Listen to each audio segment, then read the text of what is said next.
Con la demolizione del vecchio ponte sul fiume Tagliamento se ne va un pezzo di storia lungo 56 anni. Era il gennaio del 1963 quando furono avviati i lavori della prima grande opera che univa il Veneto con la neonata regione autonoma del Friuli Venezia Giulia.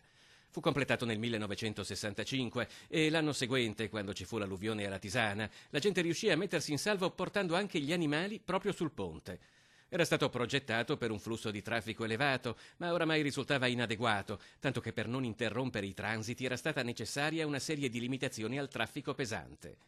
Completato il primo dei due viadotti che costituiscono il nuovo ponte e spostato il traffico, è iniziata così la demolizione per fasi del vecchio ponte della A4. Prima è toccato all'impalcato, poi alle pile e infine alle fondazioni. Complessivamente l'infrastruttura si sviluppa per 1,1 km per 48 campate e 102 pile. Una decina gli escavatori all'opera dotati di pinze, martelloni e benne, oltre ad autocarri e autoarticolati vari per il trasporto del materiale di risulta dalla demolizione e una ventina le persone impegnate quotidianamente.